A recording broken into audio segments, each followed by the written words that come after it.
Okay, welcome everyone for the English medium discussion. We are having about 1 hour time weekly, and today Tuesday being, and I would like to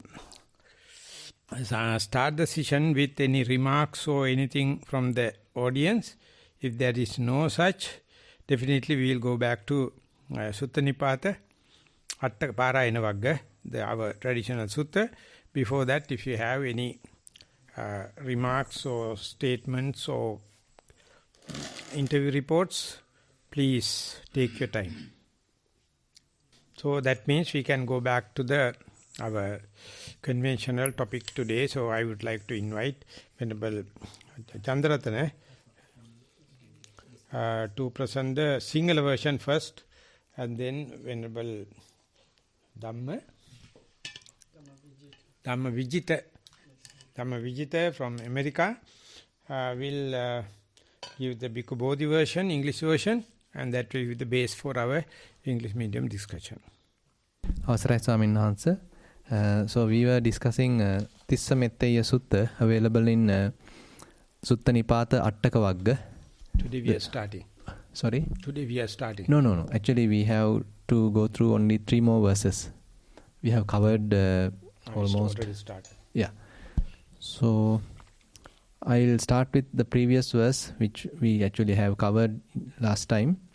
Panditoti samanyato ekachariyang adittito athapi metune yutto mandova parikissati etamadinavan nyatva muni pubbapare idha ekachariyang dalhang kaira na niveseta na niseveta metunang. පළමු පණ්ඩිතයෙකයි ප්‍රසිද්ධ වූ එකලා වාසයේහි පිහිටි හේ පසුකල්හි මෙවුන්දම්හි නියලියේ මූඩහෙකු සෙයින් කෙලසෙන්නේයි. මේ සස්නෙහි මුනිතෙම පෙර මහනදම් සැපත් හා පසු ගිහි කල විපත් හා යන තෙල ආදීනව දැක එකලා වාසය දැඩි කරන්නේය. මෙවුන්දම් නොසෙවුනේයි.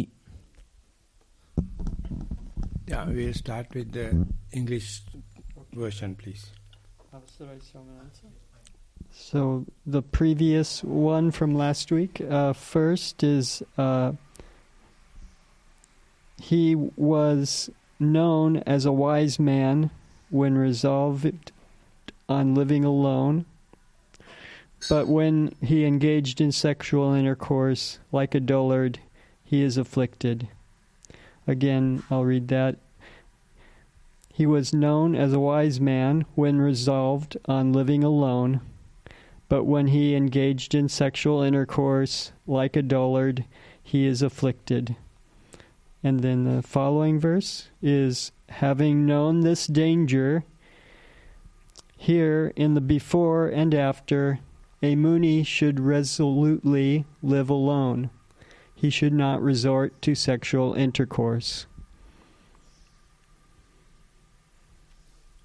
Yeah, that indicates that even after becoming a monk, even after even together with the meditation, he still seeks solitude. And because only he knows, he who meditate only knows the solitude. Other people is imitating solitude, because it's a mind-made one. But the meditator, when he is going to the breath, gross breath to the subtle breath, and the walking meditation to the passive walking, or the walking by itself, and while talking and others, he knows how to listen, and then he finds the solitude is not a place. Solitude is not a time. It's something beyond.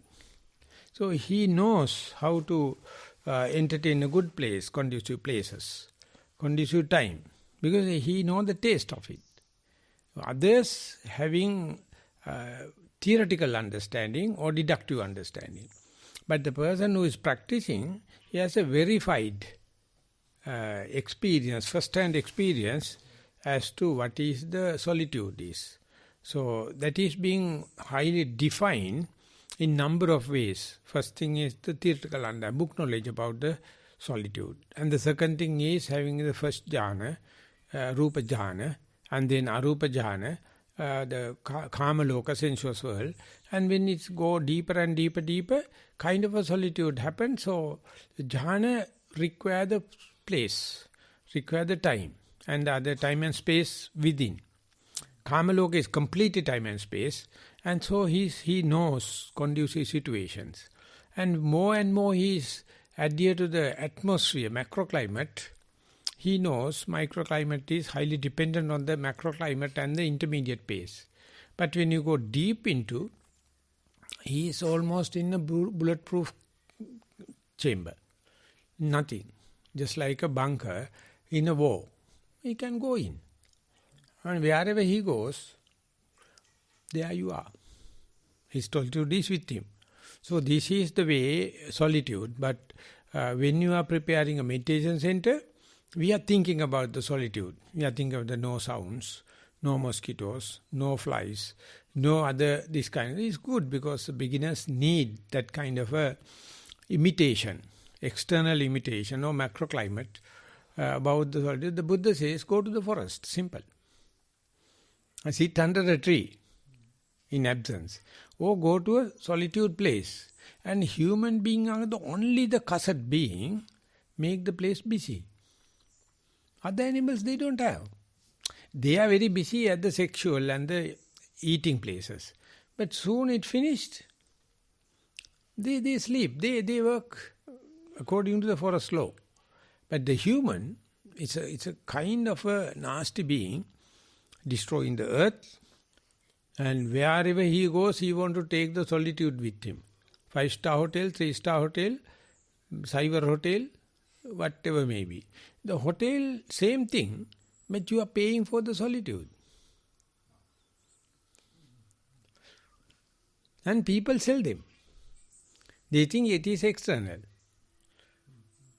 So, the Buddha is the most, made it more common under at your fingertip. You can have it, but it's a long practice. Long practice. So, as you keep on practicing, there are enough time, the point that I'm taking, whatever the mistakes you have done in the early life of your meditation or monkhood, no problem. Because you are reshuffling, you are readjusting, or therefore you can make yourself solitude in number of ways. Because now you know the organic value of the solitude value. So therefore meditators only can talk about that, and it is not depending on the macroclimate at the beginning, at the end. At the beginning, yes. So therefore before the Buddha, people were practicing. But no one achieved Nibbana. After the Buddha, same religions remained. Still they have their domain. But Nibbana is not there within the capacity. But they don't know solitude. They make how to make missionaries. They make how to convert people into the servants or slaves. Not liberated, not contentment, not satisfaction, but saturation. The Buddha says you are already saturated, already contented, you don't know. So you just go to the forest and see, you die yourself and see, cut off your parents and see, cut off your property and see, cut off your comfort and see, still you are the same. And how expensive these other variables that you are maintaining, unwanted. So you can say they can't live without you, but you can live without them.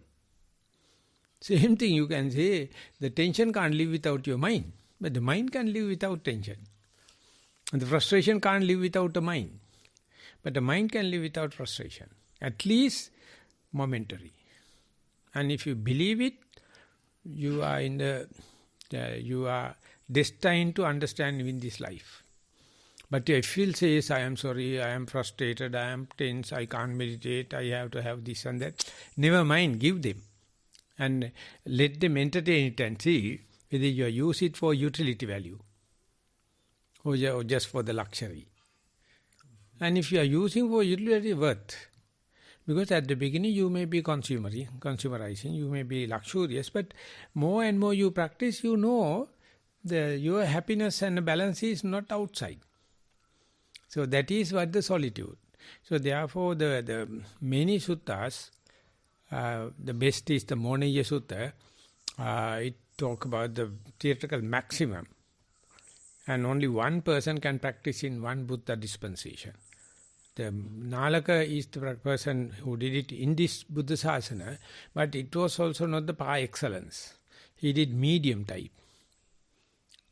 The most solitude type is that particular person once meet the Buddha, get the message and he decide, I will never look back to the Buddha.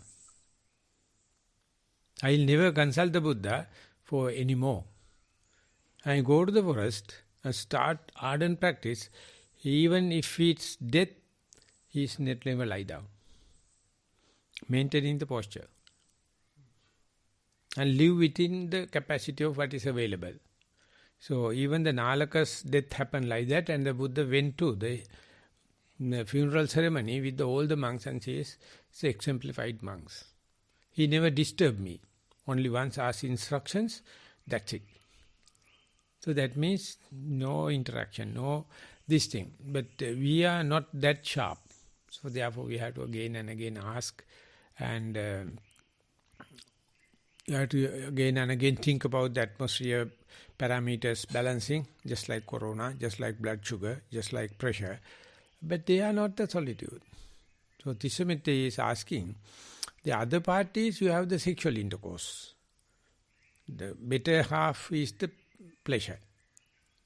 You are not the pleasure. Your better half is the pleasure. So therefore you do everything for the better half at the beginning, marriage, and then end up with divorce. I mean, that is very common.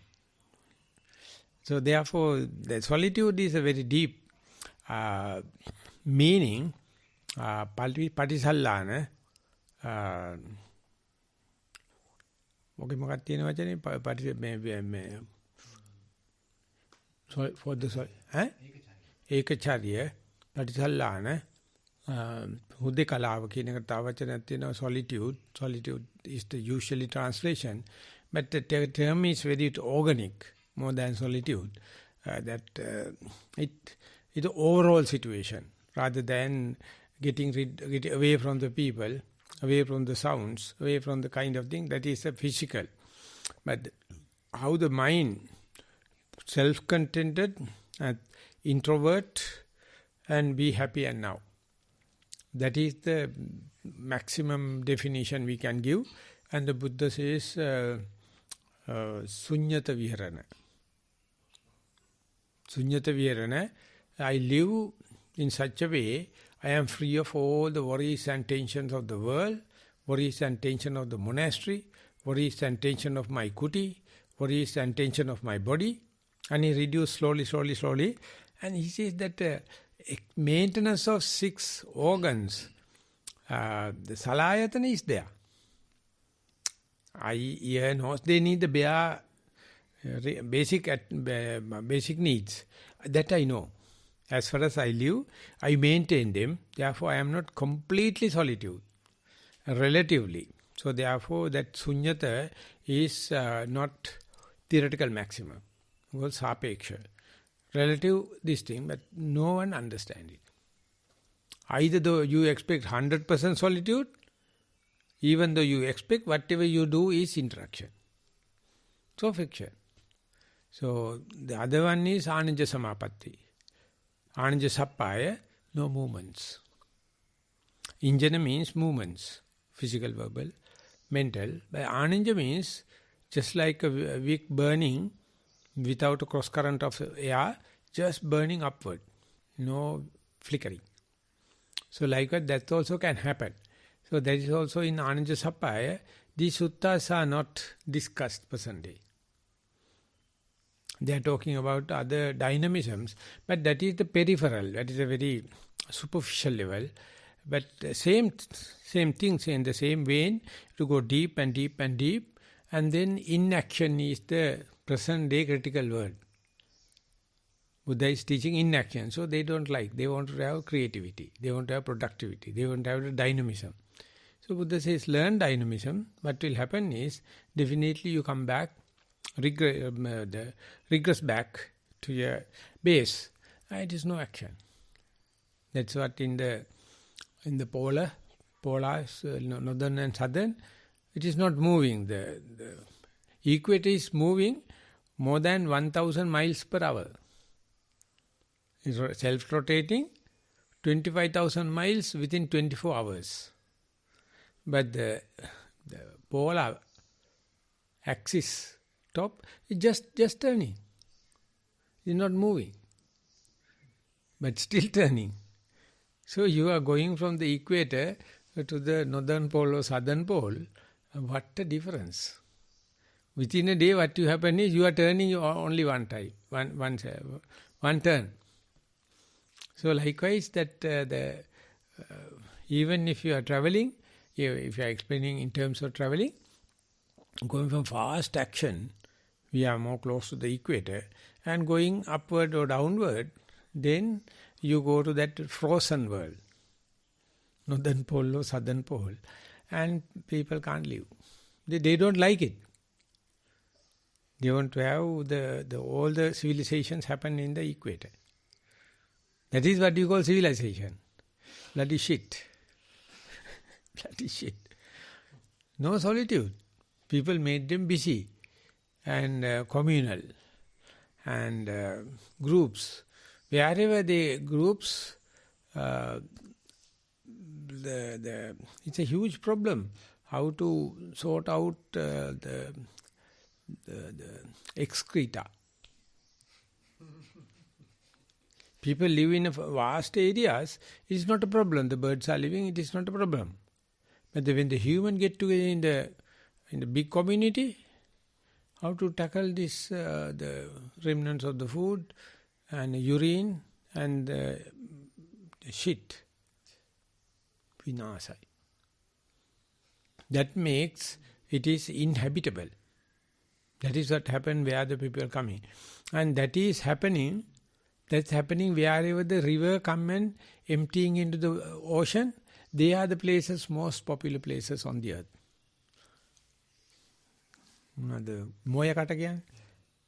So they are the one now submerging when the ice comes.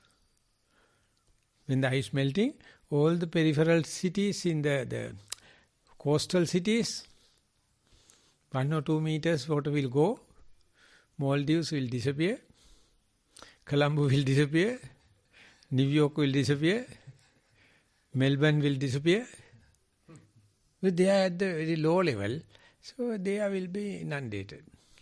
So people have to climb into the mountains, and there are some places in New Zealand, the billionaires, American billionaires, invest them. If Earth is going to get submerged, they are preparing houses now in the thicket forest. By the time the water come up, the people will be gone. But I mean, their idea is remaining, their generations are remaining. So the thicket forests have been now given to the untouched forests, virgin forests are given to the American billionaires, but they know they are killing other places. They have to find rescue, the solitude. And the most luxurious ships, most luxurious jet planes, and most luxurious mansions, they are making solitude. Solitude for sexual act. The Tissametta is asking the solitude with respect to the liberation and the sexual act with respect to the solitude person. It is a very, very unhealthy question. I mean, it is uncivilized question. The civilized people don't like to discuss these things because they are the real creator of this kind of turmoils. They can't face children. They can't face Buddha. They can't face the truth. They are living, they have become kings in their created world. They are very artificial. But the Tissametta is directly asking the Buddha, you see that after even becoming a monk, he is having some parajika or sexual intercourse, then Then the Buddha says that if he really knows, he has enough time, even though he has done bad things, slowly he can come to his ideal solitude. Elmanyananda wrote the book Ideal Solitude, Baddekaratta Sutta, and this is almost like the same, and the Buddha has given the formula. No one is opening. They want to become popular. They want to become attractive. They want to become mass media, not the solitude. So therefore, forest monks and the scouts are somewhat appreciating the forest life or solitude life. But others says we are uncivilized. That is why we are talking about the forest living. So Tissametteya did the bridging between ideas at that time and ideas present day. And the COVID is another Tissametteya. It's also remind the people, when you get together, finished. And when Buddha used to say, when their countries, whenever the embargo removed and the people going to have traveling, they are asking for parties. They are asking to go to pub. That's the only thing they need. Living means that. He says that in Sri Lanka it is not. I mean, they want to go and do a job and do agriculture kind of thing. But there it is not the case. So the lock-up situation, now reportedly the drug abuse is reduced. No drugs. No drug trafficking. Drugs are very expensive now. So the consumption reduced. You see what the civilization created? Drug abuse is utterly a product of civilization. Misuse of weapons, misuse of chemicals. This is because of sick minds. And they say it is as artificial intelligence. Shit. Artificial intelligence means you are mind-made product, mind-made ideas, and that is what virally happening. But you are meditating, you say, everyone's mind is crazy. Everyone is artificial intelligence.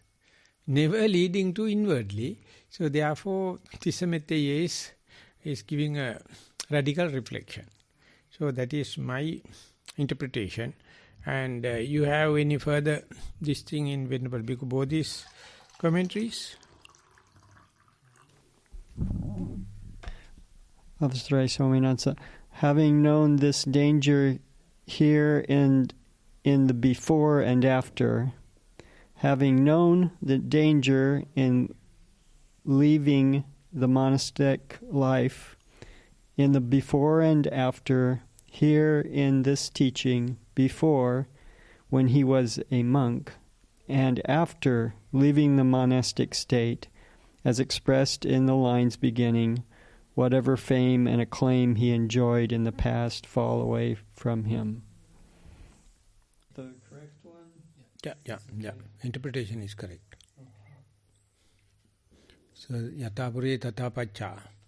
So, whatever the solitude life you had as a monk is completely gone, soon you become disrobed. And Thomas Merton is a Trappist monk, and he has written a lot. He says, as far as you are innocent, you are in the paradise. Moment you become ignorant, arrogant, you are deprived of the paradise. That is that God created the paradise. He says, just entertain. Don't be arrogant. But the serpent came and told, this fruit is the knowledge. So he seduced the lady, Eva, told, you just eat. Then you are liberated from God. So soon you eat the sex. And she hid her sexual arousing places, and she found she is lost now, full of lust. And Adam, how do you call it, Adam? Yes. We call Adam. And she never asked sex. She says, why don't you eat the apple? What? The God asked not to eat. No, don't worry, I already taken. Why? That serpent told me, this is knowledge. She just casually eat it. And again, sex. moral shame and moral fear arouse. And they say intercourse. Moment they intercourse each other, they are ashamed of sexual organs. They hide it. Next day the God casually visited and they are shy. They having the sex organ close. Why? He never created that our kolla is there. No problem. It is castrated. Someone. So he is living like that feelings. So then God asks, I told you verbally, I told you not to eat this. But the girl thought, the God do not wish we to have knowledge. The serpent only gave the tip. Knowledge is the way to get rid of the God. Have an apple a day to keep the doctor away. What happened was, have an apple a day to keep the God away. But the God cursed. Get rid of. Go from the paradise. And Muslims and Catholic people believe paradise is just below Siripada. Adam's Peak. You know Adam's Peak in Sri Lanka? The second highest mountain? All the... I've heard of it, but yeah. I have not seen it. No. And they says, when you go into the Badulla, there is a place full of the evergreen forest, and all the time brooks are moving. The best part of the tea, special season is there. The quality is so top class, and people are very happy. Vehicles can't go because very mountain. Now you motorable some part, and some people come and see. This is the representative of the paradise, and these villagers know. People call this is the paradise, and Adam was in the top, Siripada, Adam's Peak, and they are deprived because they seek knowledge, and they hate each other. They have the moral shame and the moral fear. And no more they can go to the paradise.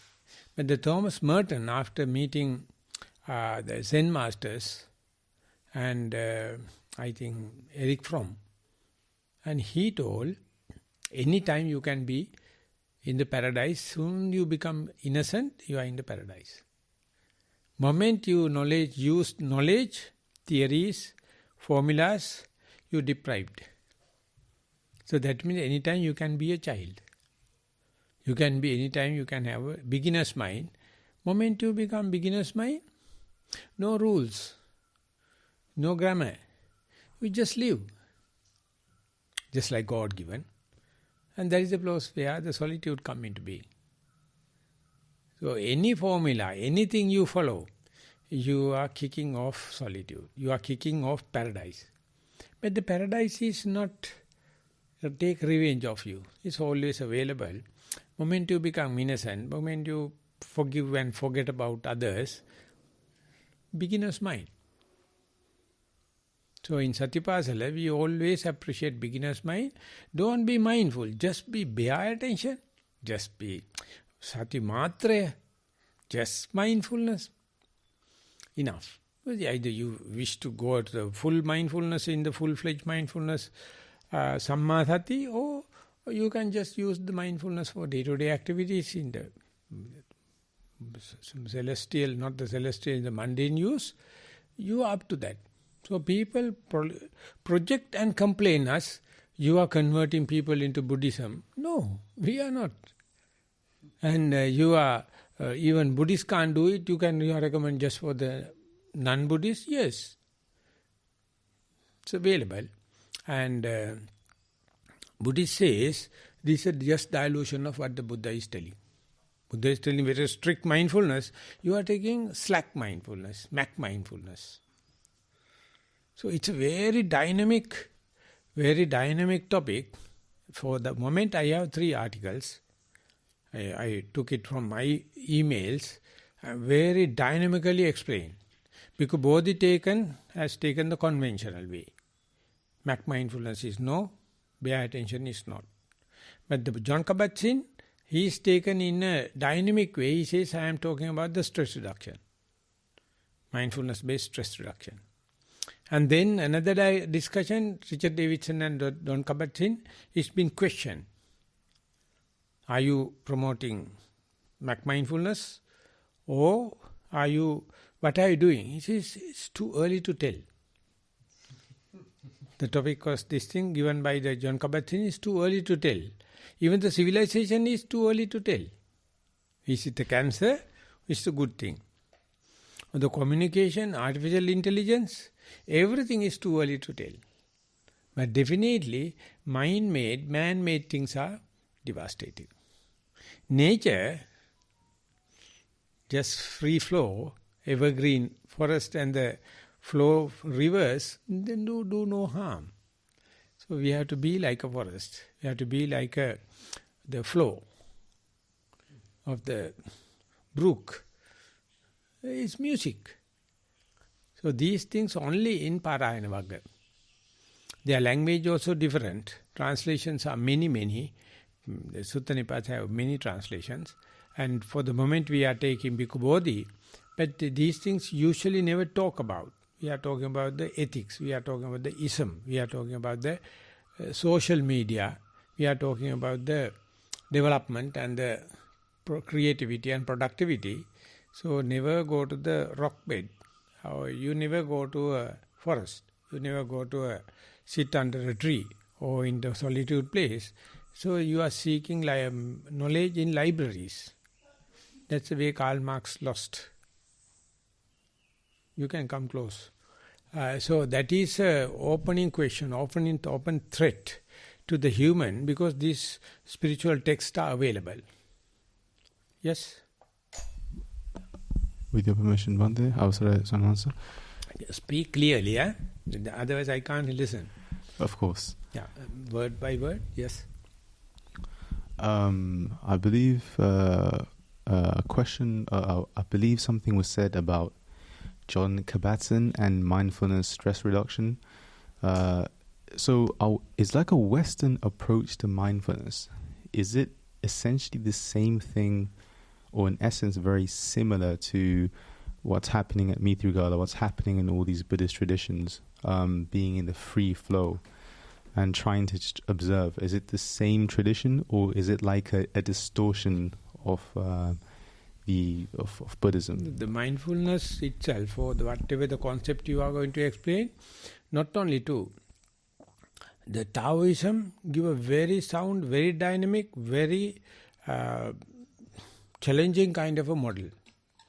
Mahayana tradition, Hindu tradition, and the Western one is therapeutic mindfulness. So just be aware of it. We know one thing very traditional way what the Buddhist texts are talking about, Satipatthana. And exactly the same thing rooted in the Western mindfulness. But Taoism is different. Taoism is kind of a Zen or Chinese method, natural flow. And Zen meditation, also another dramatization or figurative way, present mindfulness. So it's easy to communicate because they are in stories and parables. So likewise many available. So this is the best way to understand mindfulness. Otherwise we don't know what we are talking mindfulness. The Buddhist text itself has 8 definitions. Mindfulness is evolving 8 times. Which one we are referring? What do you mean by mindfulness? So you have to say either mindfulness is Kayanupassana, or mindfulness is Sati Indriya as a faculty, or Sati Balaya as a power, or as a factor of enlightenment, or the Noble Eightfold Path. Which one you are referring? We don't know. But the research article never defined because they don't know it is evolving thing. They don't understand mindfulness is a dynamism. It's a dialectic thing. Who the hell can nail it? Soon you nail, you get nailed. So how to write a research paper? You have to have a frame. So you lost. So therefore the Buddhist papers, they consider as a research papers, because research papers have a frame, have a thesis, have a hypothesis. Bloody fools. Bloody fools. And they are the one they are publishing only in the Times magazine and the Wall Street and the science magazines. Who the hell going to publish the Buddhist texts in the science magazine? They are not up to the grade. Their language is not the Reader's Digest language. They are not the Wall Street language. They are not the Times magazine language. So they have frame. Everything has to come under the frame, then only they accept. Definitely no Nibbana. As far as the frame is there, I am dead sure no Nibbana. But they are very prolific, upgrade, and anyone can measure and all the kind of thing, but only the container, no content. But the content container both available in the Nibbana as well as mindfulness, it is a dynamic thing. It's a evolving thing. So you have to rephrase your question, please. Is it? I'm sorry. Is it because there's a? Is it because there is no belief of Nibbana and there's no Buddhist theory here? So they're looking at things materialistically. So there's a materialistic idea of what mindfulness is, which is just phenomena arising, things arising in consciousness, and just being aware of these things arising and not necessarily reacting to these things, because the reaction is what causes suffering, or what causes the proliferation of thoughts and feeling and so forth. So it's like, one thing I think I'm most likely wrong, but Western people have this, the Western researchers have this idea where they think that if you were to keep ruminating, thinking on things, that will cause anxiety, it can cause depression. So if you just see this as something that comes in consciousness, oh, this is a thought pertaining to depression, a feeling of this sort, and then you don't react to it, you don't create more thoughts, you just see it come up, you know it's impermanent, and you see it rise. It has its own function, but it's nothing to do with escaping samsara. That's the story, or that's the aim of Buddhism. So my question is, because the framework of looking at things is different, could you still say that the Western approach to mindfulness is valid, or is it invalid? West itself is giving you explanation. There are Western thinkers, they are in your position. They don't call it Western. Soon sectarianism starts. So being in the East, I got my sharpness because of Western thinking, Western words, or English Buddhism. I don't like English. With England English or American English, it's not. Not that I am fluent in Sinhala. My Sinhala also poor. But only when I learn Buddhism through mindfulness, Buddhist Publication Society, Christopher Hampshire, Ken Wilber, Richard Davidson, and Daniel Goleman, Daniel Toorman. So I found some new definition for my life, definition for new terms. So when I go to London Buddhist Vihara, I gave talks in English, and there is he is very regular participant, and is a very devoted person. He says, Bhante, you people from Asia gave us this Buddhism for 200 years, and luckily we have the rapport. What did you learn from West? I am a traditional bumpkin. For me, mindfulness I understand due to the terminology of translated mindfulness, awareness. Otherwise I thought sati is a different meaning for me. So Venerable Dhammika introduced it, because he is Australian. He learned from English language. So our language, our communication, everything was a barrier at the beginning. But we had a deep connection. So 8 years. And he took me climbing forest and going to the temples and showing this and that. He only knows English, I only know Sinhala. But the mindfulness was the bridge. And it was a success story. It's a long time taking. So I told, thank you very much. But you people take it for dynamism. You people take it for practical value, not the aesthetic value of sacred writing like. So mindfulness gave that dynamism. So they put into materialistic. So Sri Lankan Buddhists, present day, crazy about the materialistic development of the mindfulness. Because their craziness is for the sex and sensuous pleasure. So therefore they are just following mindfulness. So Bhikkhu Bodhi find fault with me. Dhammajiva, are you also following the mindfulness for dollars or mindfulness? Then I told you can say like that. I do completely volunteer. Still, I have the article, still he analysis says, mindfulness, present day mindfulness either make change, a complete change in the civilization, or just another bubble. Another mushroom coming and ultimately this mindfulness also will washed off from the West because it is being used in a misused way, showing side effects of mindfulness.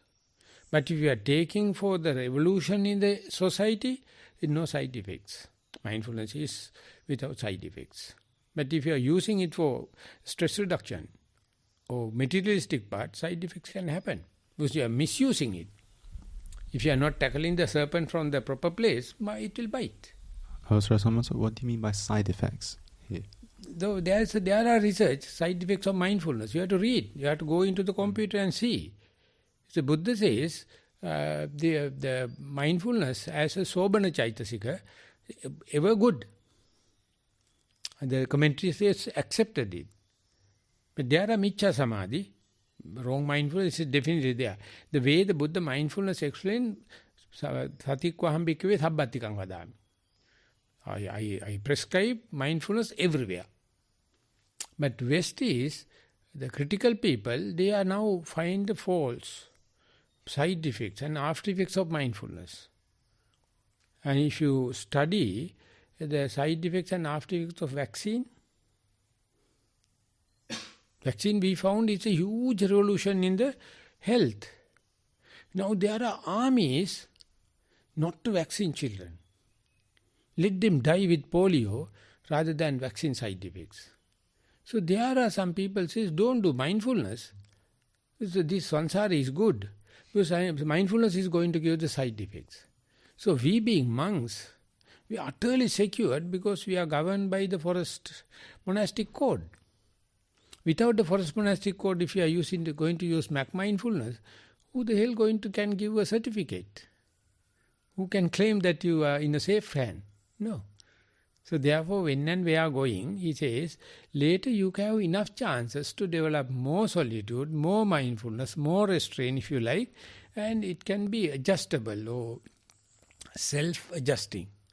So I am finding a term, still it is not available. In economics, there is a company is growing up to a certain extent, you have to dissolve it. Otherwise, it is called economies of scale. Their scale become a blockage. You have to reshuffle it. And then larger scale. Scale effect. But the mindfulness, self-evolving. So it is the only thing, once you come up to that level, he reshuffle by itself.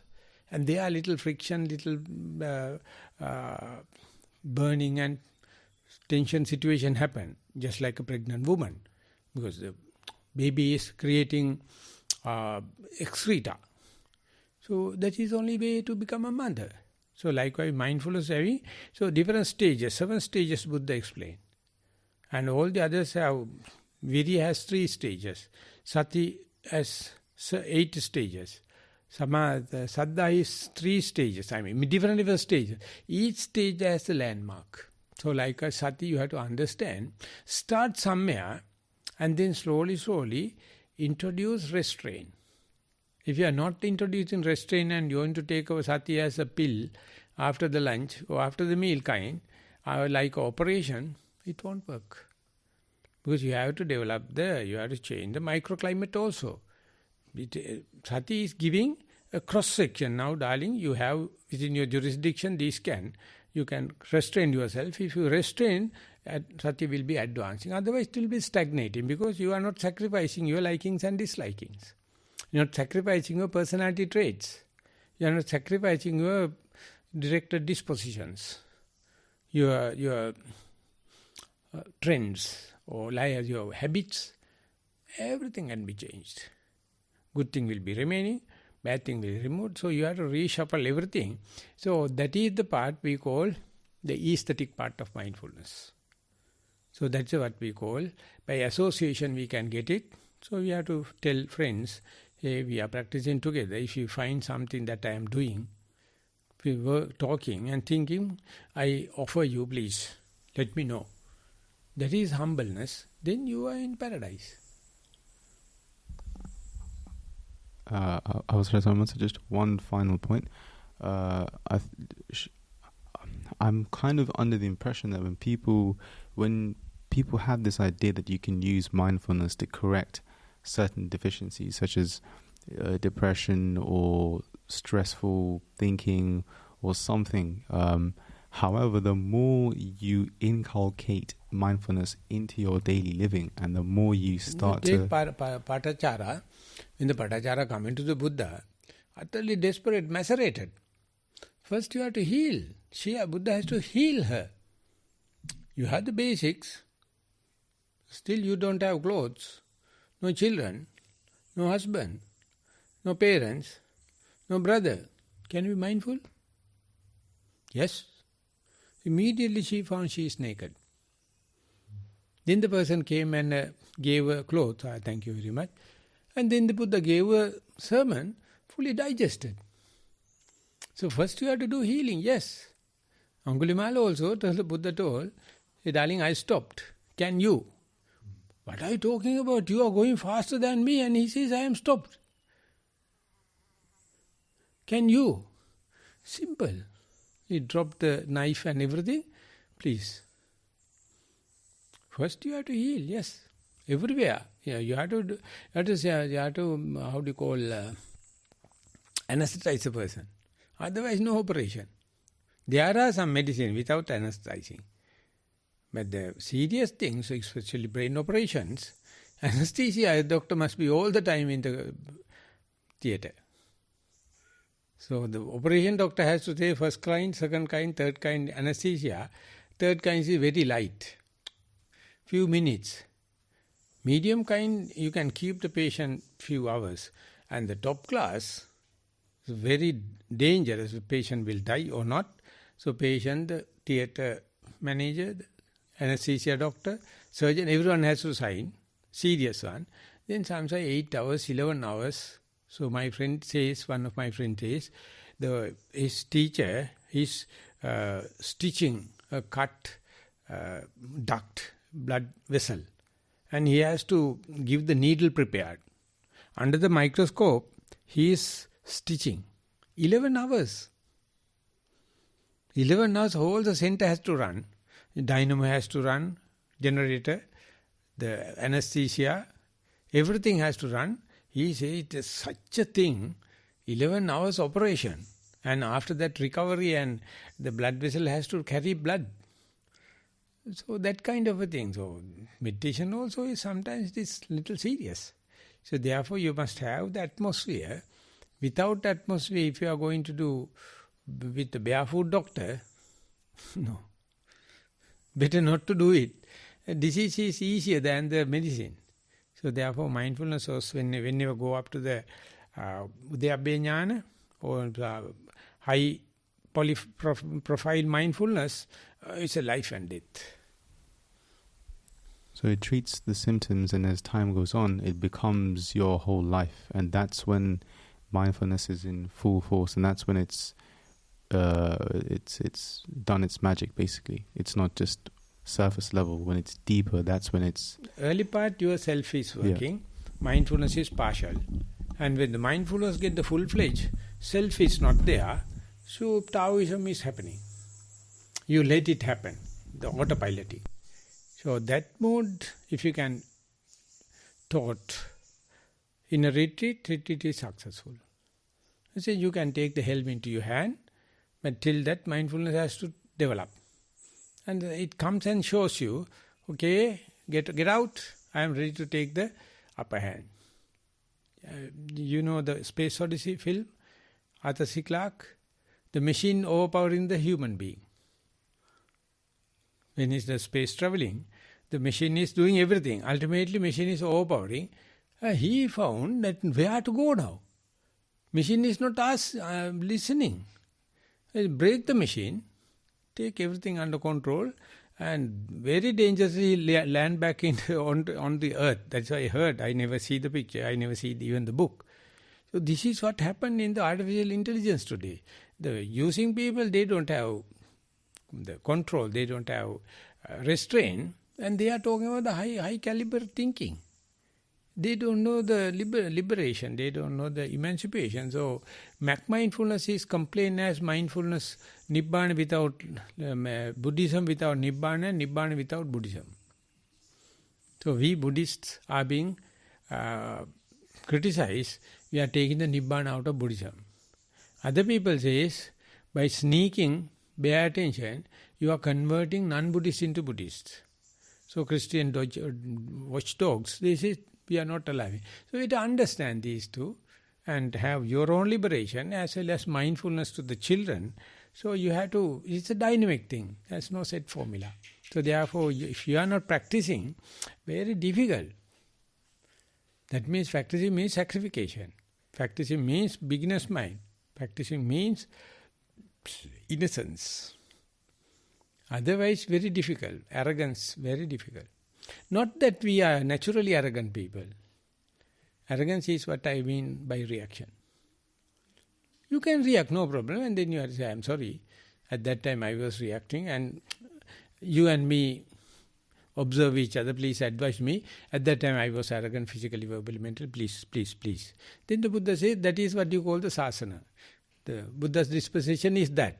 Understand the mistake and go and apologize and says, please forgive and forget.